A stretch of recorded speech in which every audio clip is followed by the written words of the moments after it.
My name is Ariel. I'm 35 years old, and I spent 6 months saving $5,100 for my son Jake's 8th birthday. After years of disappointing celebrations, I promised him something special. When we walked into the venue, my heart stopped. The banner read, "Happy 8th birthday, Harry." My sister stood there with my nephew already opening presents. Mom shrugged, saying, "We thought you'd understand." Jake squeezed my hand and whispered, "It's okay, Mom. Maybe next year." Before I continue this story, let me know where you're watching from and hit that subscribe button, because what I did that night changed my family dynamic forever. The road to that birthday disaster started long before that day. As a single mother raising Jake on my own since he was 2, life had never been easy. I juggled 3 jobs most weeks: administrative assistant during weekdays, weekend shifts at a local cafe, and online freelance work whenever Jake fell asleep. Every dollar I earned went toward keeping a roof over our heads, food on the table, and hopefully a small treat for Jake once in a while. His previous birthdays had been simple affairs. For his 5th, we had cupcakes at the park with 2 friends from preschool. For his 6th, a small gathering at our apartment with pizza and a movie. Last year, for his 7th, my car broke down the week before and the repair costs wiped out the birthday savings. We ended up with a candle in a store-bought cake at our kitchen table. Each time Jake smiled and thanked me, but I could see the disappointment in his eyes when he heard classmates talk about their elaborate celebrations. "Next year will be different, Jakey," I promised him after blowing out those 7 candles. "I'm going to give you the best birthday ever." His eyes lit up and he nodded, believing me completely. That night, I started a special savings account labeled Jake's 8th birthday. Every extra penny went into that account. I picked up extra shifts at the cafe, took on more freelance projects, and even sold some of my rarely used belongings. 6 months of overtime, cutting corners on everything except Jake's necessities, and declining any social invitations that cost money. The account slowly grew. $1,000, $2,000, $3,000. Jake watched me working late nights on my laptop and sometimes brought me glasses of water without being asked. "You work so hard, Mom," he said one night, his small hand on my shoulder. "It's all for you, sweetheart," I replied, not mentioning that much of that work was for his upcoming birthday. My sister Natalie lived a very different life. Married to a successful investment banker, she had a sprawling house in the suburbs, 2 luxury cars, and a seemingly endless shopping budget. Her son Harry was 3 months older than Jake, and his birthdays were always extravagant affairs. Bouncy castles, professional entertainers, custom-made cakes, and goodie bags that cost more than our weekly grocery budget. Our mother always reminded me how generous Natalie was for inviting us to these parties. What she never acknowledged was how Jake came home from those events quiet and withdrawn, comparing their lifestyle to ours, or how Natalie made subtle comments about my parenting, career choices, or appearance in front of everyone. "You should really try that new hair salon, Ariel. They offer payment plans." Or, "Jake's shoes look a bit worn. I have some hand-me-downs from Harry if you need them." Our family dynamic was clear. Natalie was the golden child. I was the disappointment. Mom enabled this hierarchy at every turn. Our father had left when I was 12 and Natalie was 14, and afterward, Mom leaned heavily on Natalie emotionally while expecting me to be the strong one who didn't need as much attention. This continued into adulthood. When I got pregnant with Jake unexpectedly in my late 20s and his father disappeared shortly after, my family's response was predictable. Natalie offered sanctimonious advice about responsibility, while Mom fretted about what the neighbors would think. Neither offered practical help when I needed it most. Throughout Jake's childhood, I was expected to accommodate Natalie's family in countless ways. We rescheduled our plans when Natalie wanted something. We gave up our seat at the table during holidays when her in-laws decided to join last minute. We accepted Harry's hand-me-downs with forced gratitude while listening to Natalie detail how much each item originally cost. But Jake's 8th birthday was going to be different.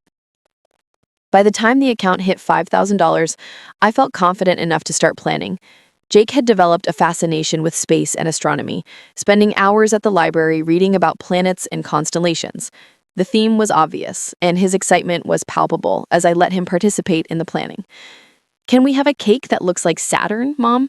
he asked, eyes wide with wonder. "Absolutely, I promise, with rings and everything." We found a venue called the Observatory, a modern event space with a domed ceiling where they could project stars and planets.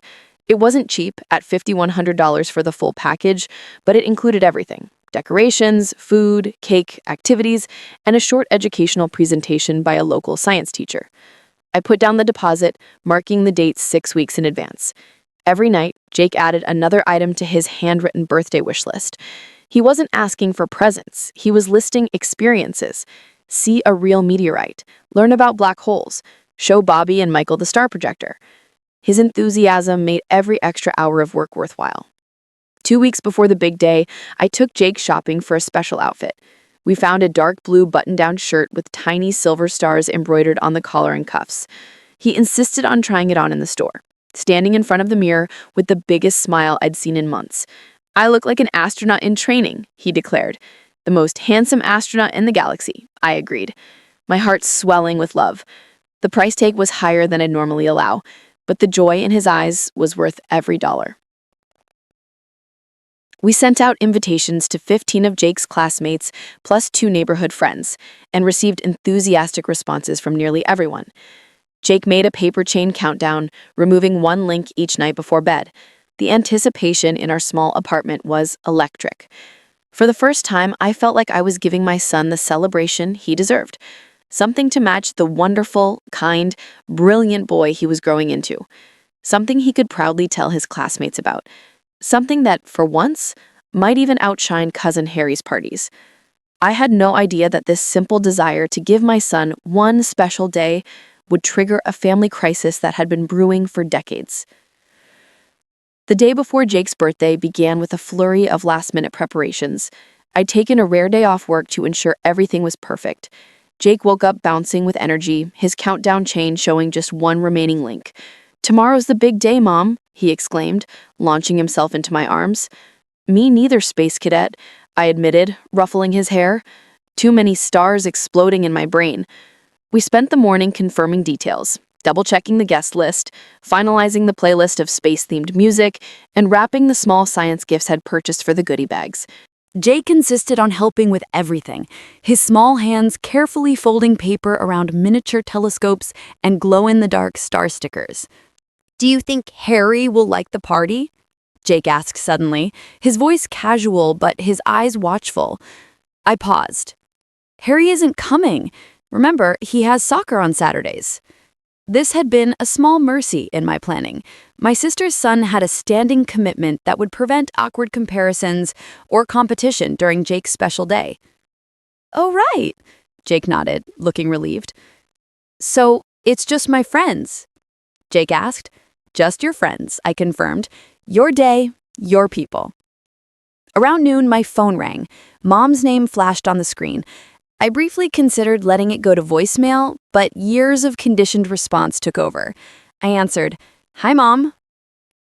"Ariel, good, I caught you." Her voice had that familiar tone, brisk, businesslike, with an undercurrent of expectation. "I was just talking with Natalie about tomorrow." My stomach tightened. "What about tomorrow?" "Well, you know Harry has been feeling a bit under the weather lately, and his soccer game was canceled because the coach had a family emergency."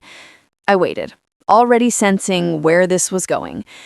"Natalie thought it would be nice if Harry could join Jake's party. They're cousins after all, and birthdays are family affairs." The request hung in the air like a lead balloon. I looked over at Jake, happily organizing his space-themed playlist, completely immersed in his preparations. "Mom, I've planned this specifically for Jake and his friends. The activities are all based on Jake's interests, and the guest list is already finalized with the venue." "Surely they can accommodate one more child, especially family." "It's not just about numbers, Mom. This is Jake's special day. He's been looking forward to being the center of attention for once." "What does that mean, for once? Are you implying Harry gets special treatment?" I closed my eyes briefly. "I'm not implying anything, Mom. I'm just saying Jake deserves his own celebration. Harry had his birthday party last month, and Jake wasn't even invited." "That was different," Mom replied dismissively. "It was at Natalie's country club, And they have strict guest policies? Of course they did. I took a deep breath. I'm sorry, but the answer is no. Tomorrow is about Jake. Harry can see him at Sunday dinner next weekend. A heavy silence followed. Well, I think you're being very selfish, Ariel, but it's your decision. The call ended. I stood there for a moment, heart racing, but also feeling a strange sense of pride. I had stood my ground for Jake. It was a small victory, but it felt significant. An hour later, my phone pinged with a text from the venue manager, Lisa, confirming a change in plans for tomorrow. All set on our end. My hands went cold. What change in plans? I immediately called the venue, drumming my fingers nervously on the counter while waiting for someone to pick up. Observatory events? This is Lisa. Hi, Lisa. This is Ariel, right? I just got your text about a change in plans for my son Jake's birthday tomorrow. I didn't request any changes. Oh, I'm confused. I was told by a family member that there would be some adjustments to the theme and guest list. She said she was calling on your behalf since you were busy with work. My blood pressure spiked. What family member? What adjustments? I believe she said she was your sister. She mentioned adding a superhero theme alongside the space theme and about 10 more guests. She said it was going to be a joint celebration now. The room seemed to tilt around me. Natalie had tried to hijack Jake's birthday after I'd explicitly said no. Lisa, I never authorized any changes, I said firmly, working to keep my voice steady. The original plan stands exactly as I booked it. Space theme only, original guest list only. Please regard anything my sister told you. Of course, Lisa assured me, sounding embarrassed. I should have confirmed with you directly. I'll make sure everything is restored to the original plan right away. After hanging up, I stood in the kitchen, shaking with anger. Should I call Natalie? Confront her? My instinct was to unleash years of pent-up resentment, but a glance at Jake stopped me. He didn't need to see me upset the day before his birthday. This was about protecting his joy, not confronting my sister. I decided to let it go for now, assuming Lisa would fix everything. I'd deal with Natalie after the party. The rest of the day passed in a blur of preparations.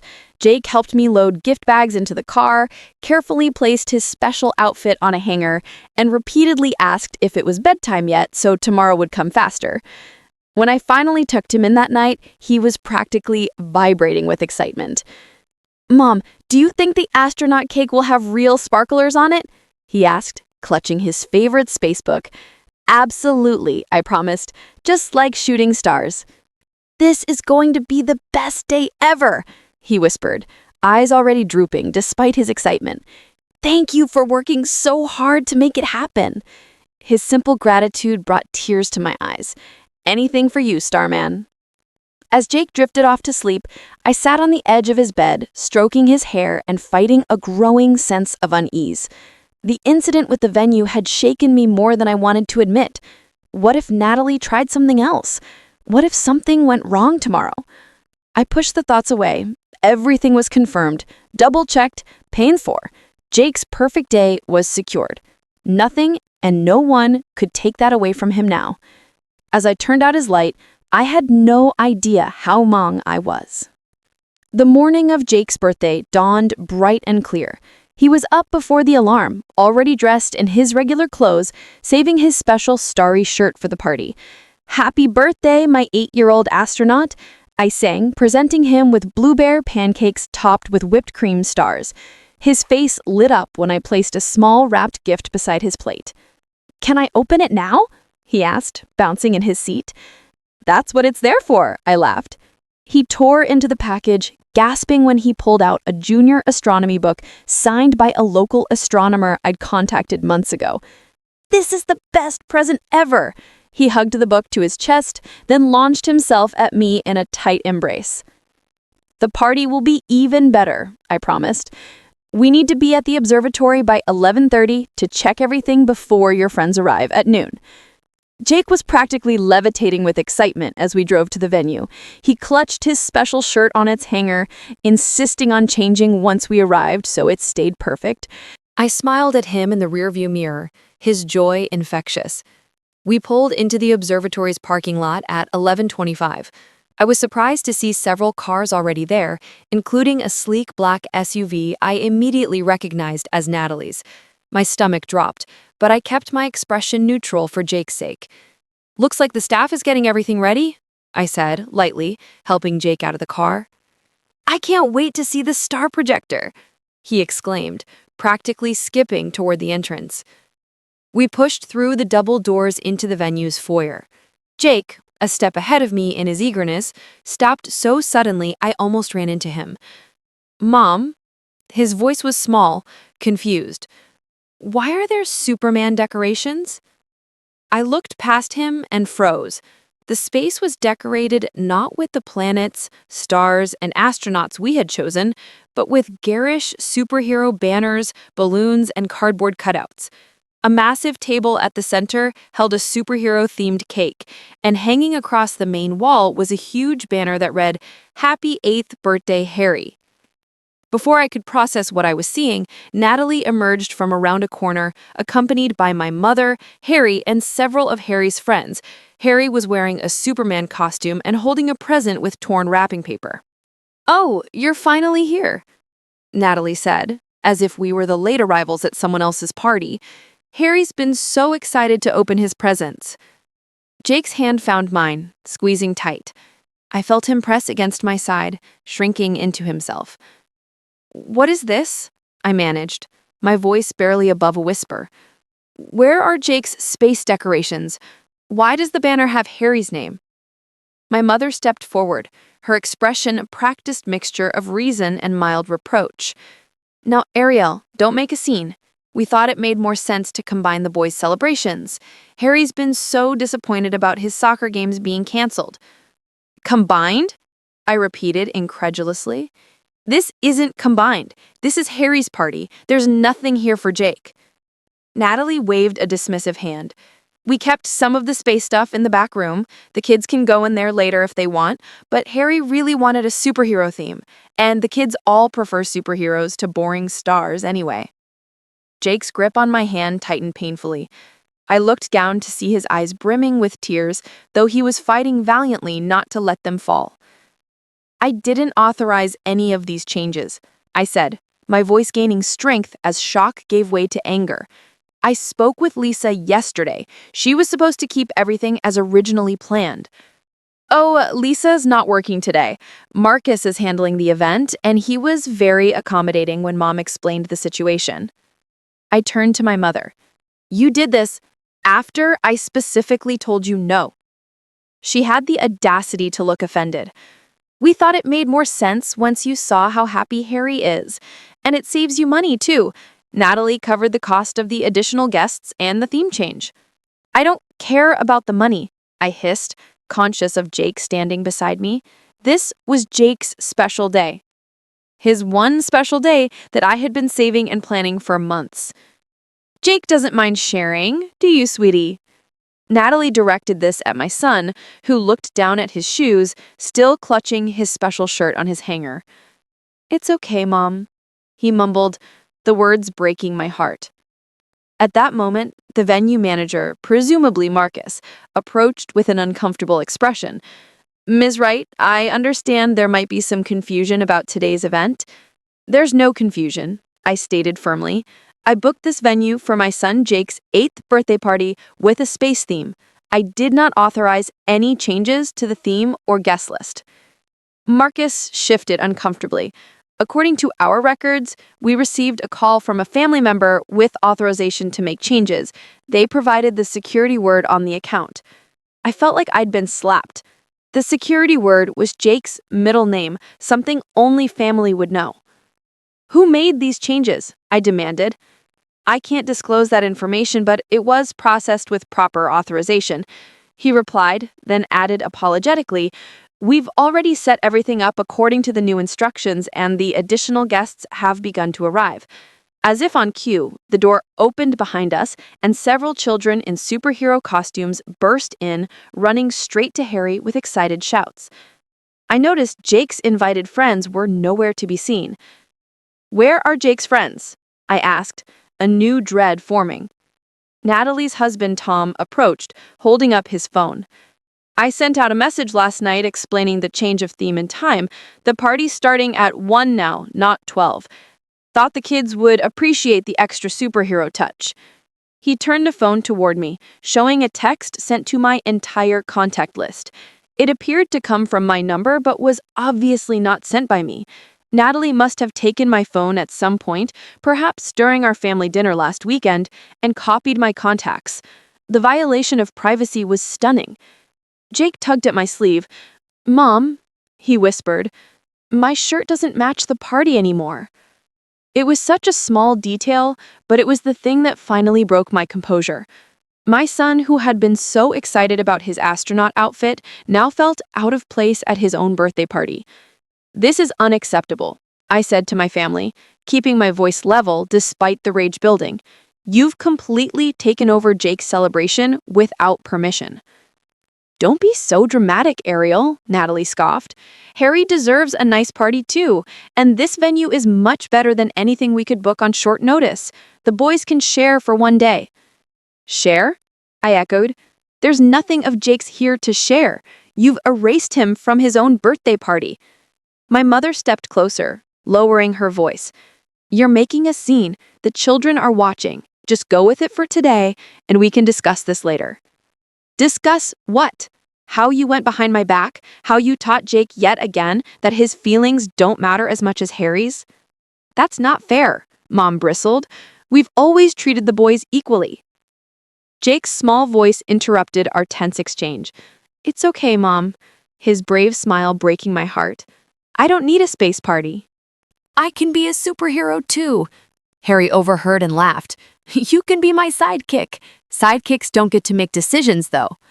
Several of Harry's friends laughed along, and I watched my son's face crumple before he carefully composed it again. "See, they'll work it out," Natalie said dismissively. "Children are adaptable." I looked around at what should have been Jake's special day, the wrong decorations, the wrong guests, the wrong everything, and felt something inside me finally snap. Years of accommodating, of making Jake accommodate, of teaching him that his wants and needs came second to his cousins, crystallized into a moment of perfect clarity. This would not stand. Not today, not anymore. As Harry's friends continued to arrive, Jake retreated to a quiet corner of the room. He had carefully hung his special star-colored shirt on a coat rack and was sitting alone, watching the superhero-themed celebration unfold without him. The venue staff had begun serving appetizers, mini hot dogs and pizza bites instead of the space-themed asteroid meatballs and satellite sandwiches we had planned. I approached Marcus again, trying to salvage something of our original plans. "Is there any way we can at least get the star projector working in one section?" It was the thing Jake was most excited about. Marcus looked genuinely apologetic. "I'm sorry, Ms. Wright, but the projector was canceled as part of the theme change. We were told it would clash with the superhero aesthetic." He glanced meaningfully at Natalie, who was directing the staff on where to place Harry's presents. Tom, Natalie's husband, was walking around filming everything on his expensive camera. "This is going on my YouTube channel," he announced proudly. "Harry's Super 8th Birthday Bash." My mother approached Jake, handing him a plastic superhero mask. "Here, sweetie, put this on so you match everyone else."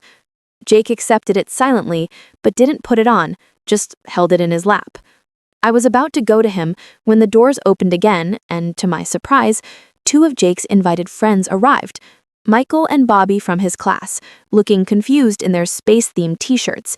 "Jake," they called, spotting him in the corner. They hurried over, showing him the astronomy books they'd brought as gifts. For the first time since we'd arrived, Jake's face lit up. Natalie noticed immediately and strode over. "Boys, the gift table is over here," she said, gesturing to the table piled with Harry's presents. "And everyone's wearing superhero costumes today. Didn't you get the update?" Michael looked confused. "My mom said it was a space party. See, I brought Jake a book about Mars. Well, plans change. Harry and Jake decided to have a joint superhero party instead. Much more fun, right? Harry's opening presents now if you want to watch. The boys looked at Jake, who couldn't meet his eyes. But I got this for Jake because he loves space, Bobby insisted, clutching his wrapped gift. Natalie's smile tightened. That's very nice, but today we're celebrating superheroes. You can give Jake his gift later. Now Harry's about to play some games and everyone's joining in. She shepherded the confused boys toward the center of the room, where Harry was preparing to hit a Superman piñata. Jake remained in his corner, watching his friends being absorbed into Harry's celebration. I'd seen enough. I marched up to Natalie, careful to keep my voice low but intense. This ends now. You had no right to change Jake's party. She rolled her eyes. Don't be so sensitive. The kids are having fun. Jake isn't having fun. This is his birthday that you've completely taken over. Well, Harry needed a proper celebration after his soccer tournament was canceled. The venue was already booked, and it seemed wasteful not to use it properly. Wasteful? I repeated, incredulous. I saved for 6 months for this day, and now you're saving money by sharing costs? You should be thanking me. Before I could respond, my mother made an announcement. Everyone, gather around for cake. Harry and Jake's superhero cake is ready. I looked toward the cake table. The elaborate Saturn-shaped cake I had ordered was nowhere to be seen. Instead, there was a garish red and blue sheet cake with Super Harry written in bold letters. Jake's name appeared in much smaller letters below, clearly added as an afterthought. Jake noticed too. His small shoulders slumped further, and he didn't move from his corner. I walked over to him and kneeled down. Jakey, what do you want to do? This isn't what we planned. We can leave if you want. He looked up at me, with eyes too old for his 8-year-old face. Where would we go? Everyone's here already, and Grandma said I have to share. This isn't sharing, I said gently, and we could go anywhere you want. This day is supposed to be about you. He hesitated, clearly torn. But my friends are here now. Jake, come on, we're cutting the cake, Harry shouted from across the room. Jake stood reluctantly and moved toward the cake table. I followed, watching as Harry took center stage, wearing a cape and striking heroic poses while Tom filmed. My son stood awkwardly to the side, neither participant nor spectator, just an uncomfortable addition to someone else's show. Make a wish and blow out the candles, Harry, Natalie encouraged, positioning her son in front of the cake. Wait, I interjected. Jake should blow out candles too. It's his birthday as well. Natalie looked annoyed, but nodded. Fine. Harry frowned. But it's my special day. You can share 3 candles with your cousin, Natalie told him, as if she was asking him to perform an extraordinary act of generosity. Jake looked at the cake, the tiny section he was being allowed to claim on his own birthday. Something in his expression made my heart crack. What flavor is the cake? He asked quietly. Chocolate with peanut butter frosting, Harry's favorite, my mother announced proudly. Jake's face fell further. I'm allergic to peanut butter, he whispered to me. Remember? I felt the blood drain from my face. Jake had a mild peanut allergy. Not life-threatening, but enough to cause hives and discomfort. My family knew this. They all knew this. He can't have this cake, I said loudly. Jake is allergic to peanut butter. You all know that. There was an awkward pause before my mother waved dismissively. It's a very mild allergy. He can just have the ice cream. So at his own birthday party, my son couldn't even eat the cake. I was beyond incredulous. I got him his own cupcake, Natalie said, as if this solved everything. She pointed to a small, plain cupcake set aside on a separate plate. While this discussion was happening, Harry had already begun opening more presents, the cake momentarily forgotten. I watched in horror as he tore into a package I recognized, the junior telescope I had carefully selected for Jake, wrapped in the space pattern paper we had chosen together. Cool, a telescope, Harry exclaimed, pulling it out. That's Jake's gift, I said sharply. I bought that for him. Natalie had the grace to look momentarily embarrassed. We just moved some of the gifts around since we were combining parties. Harry can share it with Jake later. Jake was watching his cousin handle the telescope he had been anticipating for weeks. His expression wasn't angry or even sad anymore. It was resigned, as if this was exactly what he had expected all along. He turned to me and whispered words that broke something fundamental inside me. "It's okay, Mom. I'm used to it. Maybe next year we can just have cupcakes at home." The defeated acceptance in his voice, the idea that my bright, kind son had come to expect disappointment as his due, was the final straw. In that moment, I knew with absolute certainty that something had to change. Not next year, not tomorrow, right now. I knelt down to Jake's level, looking him directly in the eyes. "This isn't okay," I said softly, but firmly. "None of this is okay, and you don't have to pretend it is." His eyes widened, slightly surprised, replacing resignation. "Do you want to stay here, or would you rather go somewhere else? Anywhere you choose. This is still your birthday." Jake glanced around at the party that should have been his, at Harry opening his gifts, at the cake he couldn't eat, at the superhero decorations that had replaced his beloved stars. "Can we really leave?" he whispered, as if afraid to hope. "Absolutely," I assured him. "Your day, your choice." He thought for a moment, then nodded. "I want to go." I gave him a small nod and squeezed his hand. It was time to stop allowing my family to steamroll over my son's happiness. It was time to put Jake first. Without another word to my family, I took Jake's hand and walked over to where he had hung his special star-collared shirt. I helped him gather it and the few space-themed gifts his friends had managed to give him before they were absorbed into Harry's celebration. As we moved toward the exit, I caught my mother's eye. She gave me a questioning look, which I answered with nothing but a steady gaze. No explanations, no justifications, no more allowing her to make me feel guilty for protecting my son. "Ariel, where are you going?" she called after us. "We haven't done the cake yet." I didn't respond. Beside me, Jake walked with his head high, clutching his astronomy book and special shirt. "Are they leaving?" I heard Harry ask loudly. "But what about my party?" "Don't worry, sweetie. Your party will be perfect without them." The doors closed behind us, cutting off the superhero music and the sounds of celebration. In the parking lot, Jake looked up at me. "Are they going to be mad?" he asked softly. "Probably," I admitted, helping him into the car. "But that's not your problem or mine. Today is about you, not about making them happy." Once in the driver's seat, I turned to face him. "So, birthday boy, where would you like to go? The day is still yours." He thought for a moment. Then, "Can we go to the Stellar Diner, the one with the constellation placemats?" "Absolutely," I smiled, starting the car. The Stellar Diner was a space-themed restaurant about 40 minutes away. We'd been there once before when Jake had gotten an excellent report card, and he had been fascinated by the cosmic decor and menu items named Milky Way milkshakes and Orbit onion rings. As we drove, I pulled out my phone and handed it to Jake. "Can you find the number for the observatory's billing department? I need to make a call when we stop." Jake found the number, and when we paused at a red light, I called my credit card company. After verifying my identity, I spoke clearly. "I need to stop payment on a charge from the observatory event venue. The services contracted were not delivered as agreed." The representative asked a few questions about the nature of the dispute, which I answered truthfully. "I paid for a private birthday event with specific themes and arrangements. Upon arrival, I discovered unauthorized changes had been made, and the event was essentially given to another party. By the time we reached the Stellar Diner, the payment had been stopped, and I'd been advised to follow up with a formal dispute letter. I also made a quick call to book a room at the Hampton Inn, a modest hotel that had an indoor pool, something Jake loved, but rarely got to enjoy."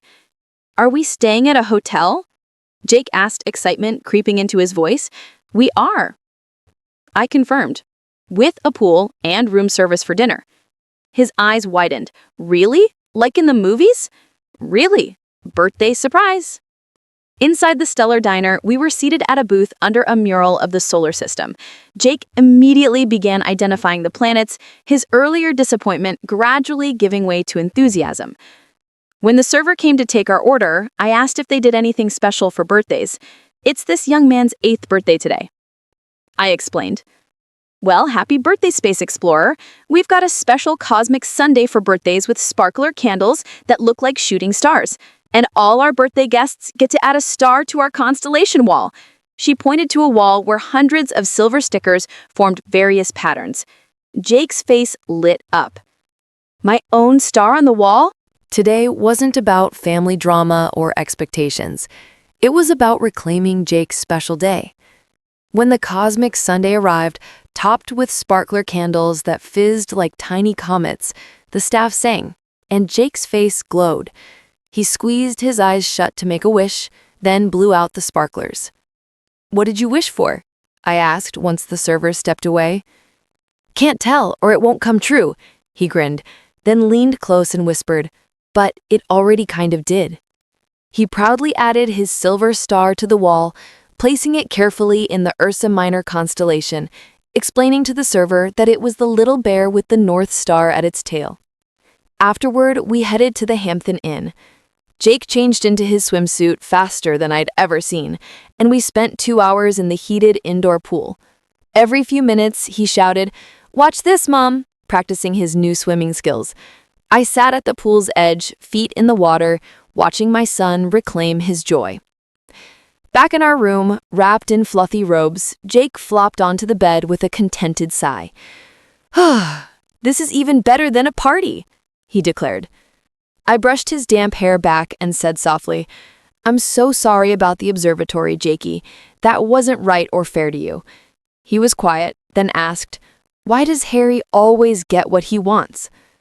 It was such a simple question with a complicated answer. I chose honesty without burden. Some people think their wants matter more than other people's needs. That isn't right, but it happens. What matters is that we know your feelings and special days matter. Jake nodded. "Grandma always says I have to share with Harry, but Harry never shares with me." "I've noticed that too," I admitted, "and I promise I'll do better to make sure you're treated fairly." He looked at me seriously. "Is that why we left?" "Yes. Sometimes the best way to stand up for yourself is to walk away from people who aren't treating you right." He processed this and then brightened. "Can we order room service now with those fancy covered plates?" I laughed in relief. "Absolutely. What does the birthday astronaut want for dinner?" We ordered cheeseburgers, fries, and chocolate milk delivered under shining silver domes. Jake, wearing his special star-collared shirt, insisted we eat picnic-style on the bed while watching a space documentary on TV. Later, the front desk called. A dessert delivery had arrived. Surprised, I accepted a small bakery box containing a cupcake with a candle and a note. "Happy real birthday, Jake, from Lisa at the observatory. Sorry about today." Jake's eyes lit up. We sang again, lit the candle, and he made another wish before sharing the cupcake with me. Soon he drifted off to sleep, surrounded by gifts and wrapped in clean hotel sheets. "This was the best birthday ever, Mom," he murmured. My heart swelled. Despite everything, we had salvaged his day, and more importantly, I'd shown him he deserved to be celebrated. Only then did I check my phone. 37 missed calls and 62 texts from my mother, Natalie, even Tom. The family group chat raged with accusations.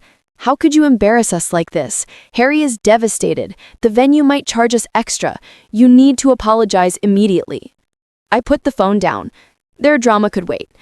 Tonight was about Jake, about peace, about finally breaking free from old patterns.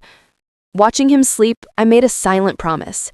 This was just the beginning of our quiet rebellion. Things would be different from now on. The next morning, sunlight streamed through the curtains. Jake was already up, cross-legged on the bed, paging through his new astronomy book. "Morning, Space Captain," I greeted. "Morning. The beds are so bouncy, and guess what? I counted 27 stars on the ceiling last night," he said proudly, pointing at the textured plaster. "Impressive observation," I smiled, reaching for my phone. Missed calls, 42 now. More texts, angrier than before. They had discovered the stopped venue payment. "What's for breakfast?" Jake asked. "Room service or buffet?" "Buffet. Can I get chocolate chip waffles?" It's still your birthday weekend, so yes. Over breakfast, as Jake built a towering stack of waffles and fruit, I broached the subject. We need to talk about what happened yesterday and what comes next. His expression grew serious. Are we in trouble with Grandma? No, I said firmly. We didn't do anything wrong, but there may be hard conversations ahead. He thought about it for a moment. Will I still have to go to Sunday dinners at Grandma's? The question hit me. Those dinners had always been tense, Natalie dominating, Mom doting on Harry, while Jake sat quietly. Do you want to keep going? I asked gently. Jake pushed food around his plate. Not really. Harry always breaks my stuff, and Aunt Natalie asks me about school but interrupts before I can answer. His words pierced me. How long had I made him endure this in the name of family? Then we won't go, at least until things change, I decided. His eyes widened. Really? We can just not go? Really, I confirmed. We get to choose who we spend time with. Relief washed over him, and his small shoulders relaxed. After breakfast, we checked out.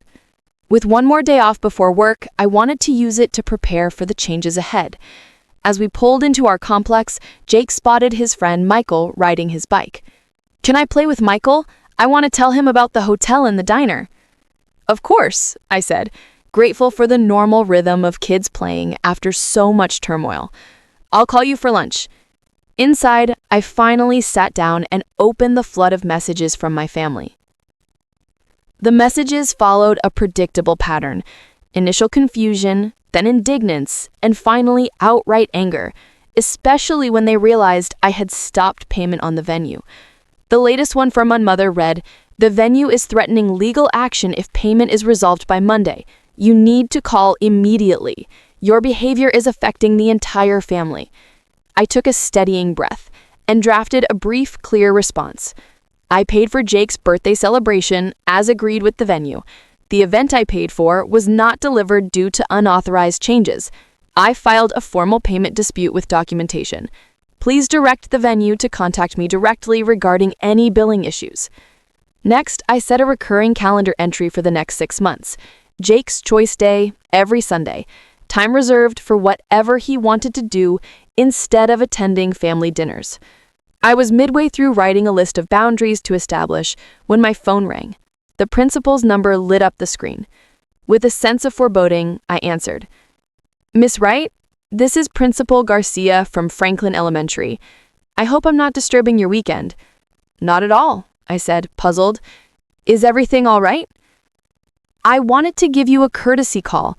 I received an unusual request from your sister this morning for an emergency family meeting regarding Jake's difficult home situation.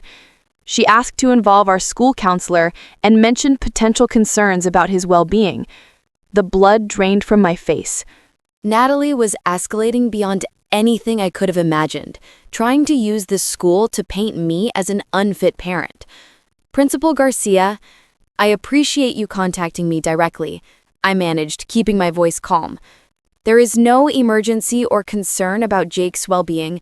What you're seeing is a family disagreement being inappropriately brought into the school setting.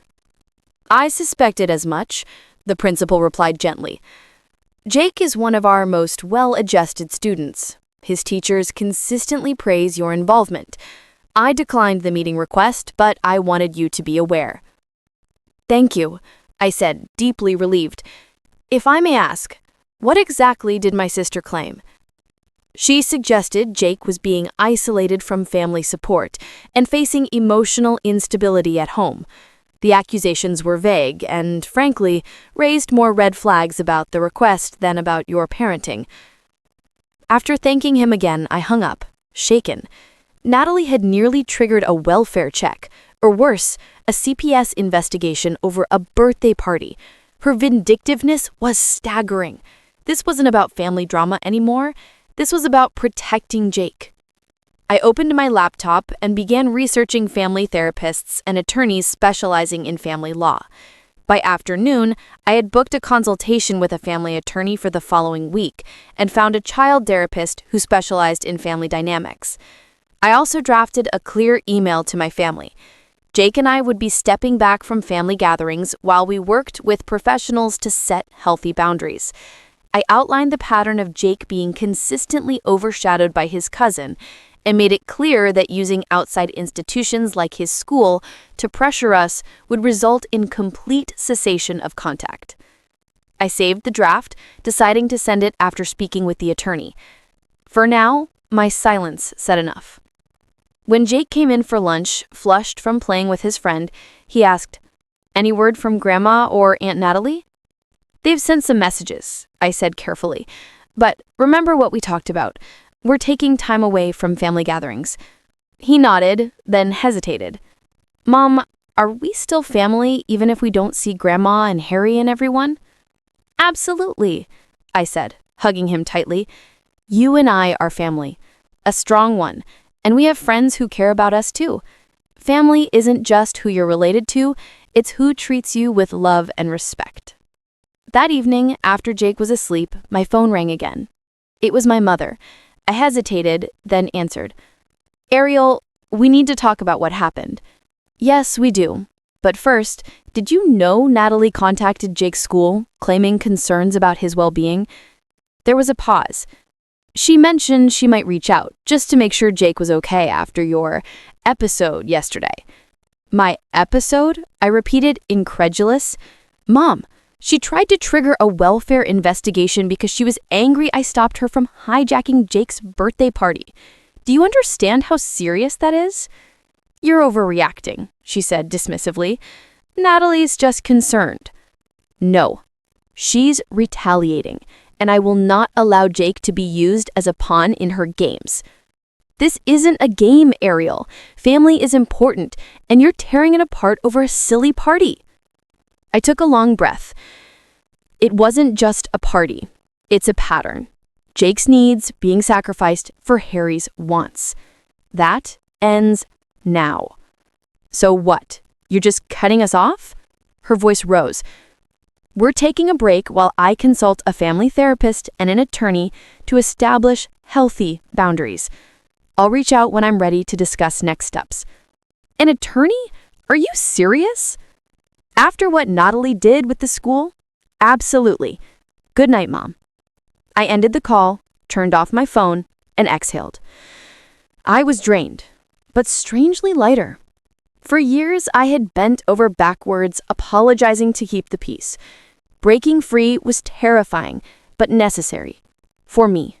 For Jake. Checking on him before bed, I watched him sleep peacefully and felt a new resolve. The road ahead would be difficult, but it would lead to a healthier future. A future where Jake knew his worth wasn't defined by others, but by his own inherent value. 6 months later, he came bounding through the door after school, waving a paper. "Mom, I got picked to represent our class at the district's science fair," he announced proudly. "Mrs. Peterson said my planet model showed exceptional understanding of astronomy." I hugged him tight. "That's amazing, astronaut. I'm so proud of you." His confidence had blossomed. The quiet boy who once shrank at family gatherings was now enthusiastic, outspoken, and surrounded by new friends. The family attorney had helped draft a formal communication setting firm expectations, respect for our decisions, and zero tolerance for interference through institutions like Jake's school. Natalie raged, threatened, then fallen silent when her tactics failed. My mother cycled through guilt trips and anger before grudgingly accepting that things had changed. Most importantly, Jake had been seeing Dr. Matthews, a child therapist specializing in family dynamics. The sessions gave him tools to voice his feelings. "Dr. Matthews says I'm getting really good at using my voice," Jake told me one day. "I practiced saying, 'This matters to me,' 5 times in the mirror this morning." We had also created new traditions to replace the Sunday dinners. Jake's Choice Day became our weekly adventure. Sometimes museums, sometimes parks. Always his call. And with each week, our bond grew stronger, healthier, and unshakably our own. Other times, we simply stayed home, building elaborate Lego structures or conducting safe science experiments in the kitchen. For Jake's half-birthday in February, we started a new tradition, just the two of us, at the Stellar Diner, where he added another star to the constellation wall. The staff remembered him and made a fuss, bringing a special dessert with a half-birthday candle. "This is our special place now," Jake declared carefully, placing his new star near his original one in Ursa Minor. I also joined a support group for people recovering from difficult family dynamics. The group met twice monthly at a community center, and the stories shared there helped me understand that our situation wasn't unique, and more importantly, that prioritizing Jake's well-being over maintaining harmful family patterns was the right decision. Healthy boundaries aren't rejection, they're protection. The facilitator often reminded us of that, and the words became something of a mantra for me on difficult days. Work had improved too. I confided in my direct supervisor about our family situation when I needed time off for Jake's therapy appointments, and to my surprise, she was incredibly supportive. She even adjusted my schedule for more flexibility, eliminating some of my weekend shifts at the cafe. "You're one of our most reliable employees. If shifting some hours helps you take care of your son, it's worth it to us."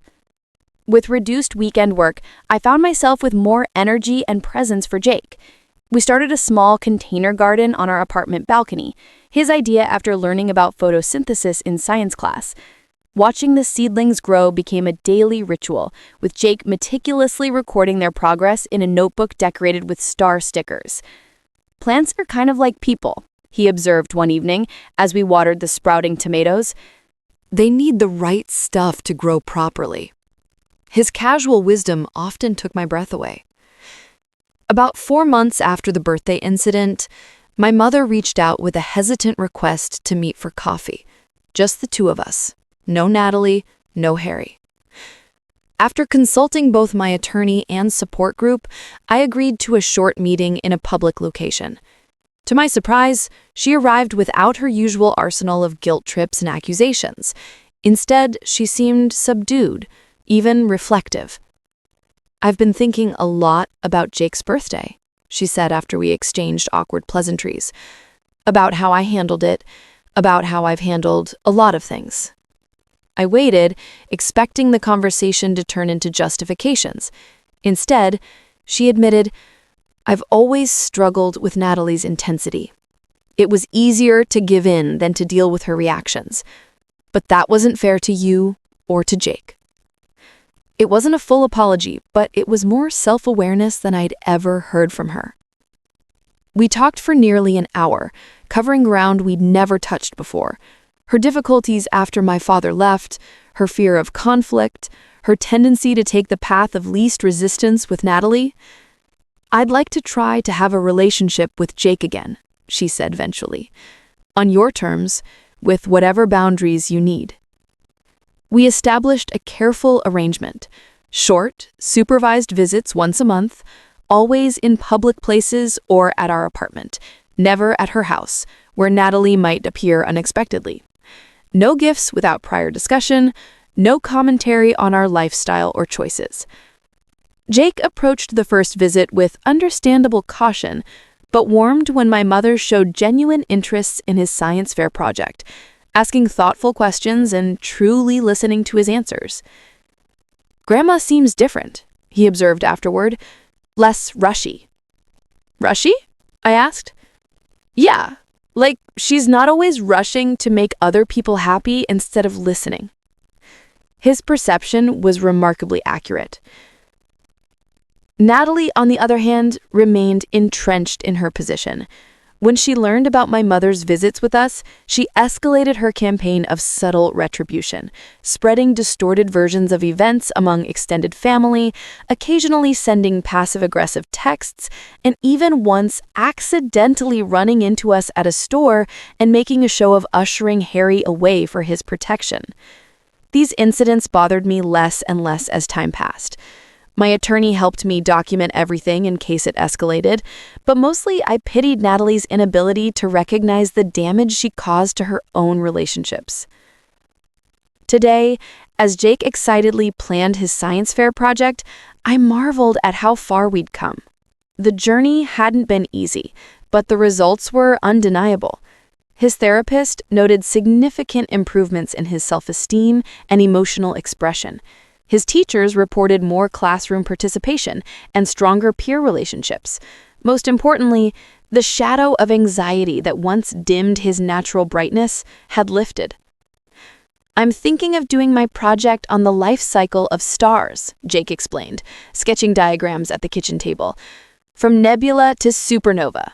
Mrs. Peterson says I can use glitter for the stardust if I'm really careful not to get it on the floor." I smiled at his enthusiasm. "That sounds perfect. We can get supplies this weekend."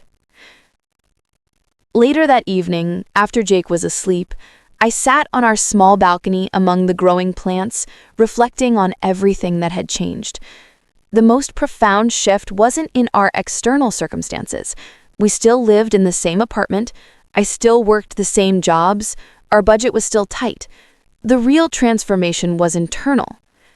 I had finally learned that protecting my child wasn't selfish, it was necessary. That setting boundaries wasn't cruel, it was caring. That choosing Jake's well-being over family approval wasn't breaking family bounds, it was building healthier ones. The morning after Jake's ruined birthday party, when I walked out with him from that venue, I hadn't just been leaving behind a celebration. I had been walking away from patterns that had hurt us both for years. It took courage I hadn't known I possessed until Jake needed me to find it. My phone buzzed with a text from a support group member checking in about the next meeting. I responded with confirmation and added, "Celebrating 6 months of better boundaries and a happier household." As I prepared for bed, I peeked into Jake's room one more time.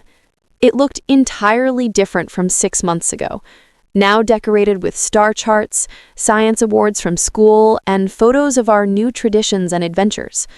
On his bedside table sat a framed picture of the two of us at the Stellar Diner on his half-birthday, both smiling widely, truly happy. The journey of healing wasn't complete. Perhaps it never would be. Family dynamics shaped over decades can't be entirely rewired in 6 months. But we had made a start, a significant one. We had broken free from expectations that dimmed Jake's light and limited his potential. We had established that his feelings mattered, that his birthday mattered, that he mattered. Most importantly, Jake now knew something I wish I had learned much earlier in life, that sometimes family isn't defined by blood or obligation, but by respect and love. That sometimes the bravest, most loving thing you can do is walk away from people who can't see your worth. That you don't have to set yourself on fire to keep others warm. The lesson came at a high price: strained family relationships, painful confrontations, difficult truths. But watching Jake bloom in the space created by those boundaries confirmed it was a price worth paying. I chose my son that day at the venue, and I would keep choosing him every day in every decision. And in doing so, I found myself as well. Stronger, clearer, more centered than I had ever been. What would you have done in my situation? Have you ever had to make a difficult choice between family expectations and what you knew was right? Let me know in the comments below. And if this story resonated with you, please like and subscribe for more real-life experiences. Remember, setting boundaries isn't selfish. It's often the most loving thing you can do for yourself and for those who truly matter in your life. Thank you for listening, and I wish you courage on your own journey.